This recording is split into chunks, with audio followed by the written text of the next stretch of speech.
What's up, guys? The Vivalajati slash Otaku Wrestling Fan here. I don't know which channel this is going on. It could go on Otaku Wrestling Fan because it's got the name of Otaku in the title, or it could go on my main channel, The Vivalajati, and I'm here today to give some thoughts.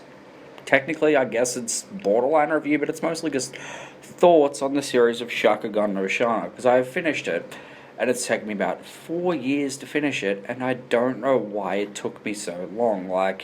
The series was good, and it's one of those shows that actually finish and wrap everything else up into a nice tiny bow. Like, there's no loose ends left untied, or there's no questions left to ponder at the end of it. And I guess technically this show is left me with that void, where after watching an anime, you sit there and ponder because, you can't think of anything else similar to watch. And Shana was unique, right? Because it was a shonen, but it was also a romance, and it did both aspects of it really well, right up until the last scene in the entire series. So anyway, let's just quickly go over the plot of Shakugan no Shana very quickly. Our series follows the two main characters of Shana, who is a flame haze, who is pretty much here to keep balance in the world and stop denizens from devouring human souls and leaving rifts in the world, and Yuji Sakai, who was a former human who gets replaced by a torch. A torch is something there to help people deal with loss, so forth and so on, who then becomes a Mistes, which is a torch with a treasure tool inside of it, and his treasure tool gives him the power to reproduce all of his power of existence, which keeps him alive, pretty much. And then something else, but I don't want to get into spoilers. So anyway, Shana saves Yuji's life, technically, even though he's already been devoured at this point, by a couple of Rine who are there to gather power of existence for denizens, and denizens are essentially our big bads of the series. They go around devouring human souls, leaving rifts in the world.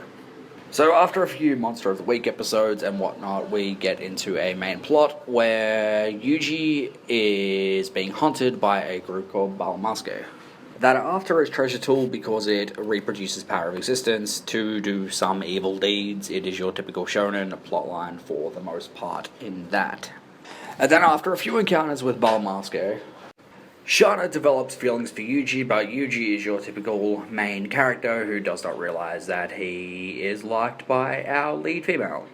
So anyway, there's a lot more to it than this, but they are just a few quick points throughout the series that make it what it is. So it is your typical shonen with a romance subplot thrown in there, which actually keeps it kind of fresh and unique. And then we have a bunch of side characters like Wilhelmina Caramel and Marjorie the Chanter of Elegies, as well as a few Crimson Denizens chucked in there like Alastor, the Flame of Heaven, and Marcosius, the Fangs and Claws of Violation, and they all have their own unique side plots that end up tying very well into our main story. So after a bit, now we're going to get into spoilers here, Yuji disappears and ends up turning into the series' big bad villain.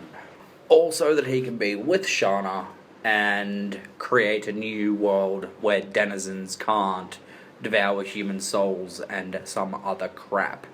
So then with our two main characters on opposing sides of a war to pretty much decide the universe, things get interesting because both of them realize that they love each other, but they can't be together for the most part, even though Shana really wants to be with Yuji, and Yuji doesn't really think that he deserves Shana at this point.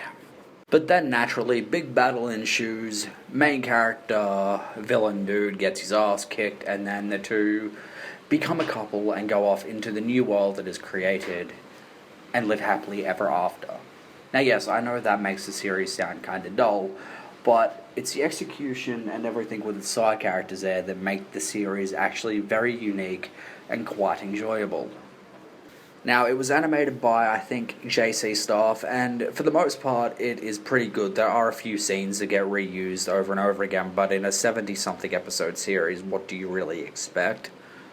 But it's nowhere near as bad or repetitive as something like Bleach or Naruto. Now myself, I watched the dub, which was definitely a unique experience because in between Season 1 and Season 2, something happens and Funimation end up with the rights to the show, which then gets the dub cast changed, which is kind of jarring for want of a better reason or word, going from having one group of people voice acting the characters into another group of people pretty much instantaneously, and not really having any explanation unless you're paying attention at the start of the episodes. Both dubcasts are incredibly enjoyable, especially after Season 1 when the Funimation group take over and then we get Jeremy Lee playing Shana, which makes her character stand out a little bit more. However, in all 3 seasons, the Japanese cast stayed the same, so if you're watching it in sub, that doesn't really matter. So let's wrap this up before I get to rambling. I'm going to give Shakugan no Shana an 8 out of 10.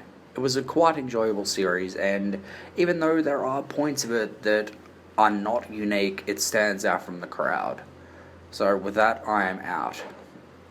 This has been the Viva Luciati with my first anime review. Well, first outside of SAO episode reviews, and that was a long time ago. So hopefully you guys enjoyed this, because I'm recording this on a freaking cruise ship just after finishing the series, and I needed to get a few thoughts off my chest, as well as kind of just vent and get myself out of this void by putting my thoughts down to paper, essentially. So anyway, I hope you guys have enjoyed this. Don't expect too many of these in the future, because just no, I'm not doing that. Anyway, I'm out. Peace.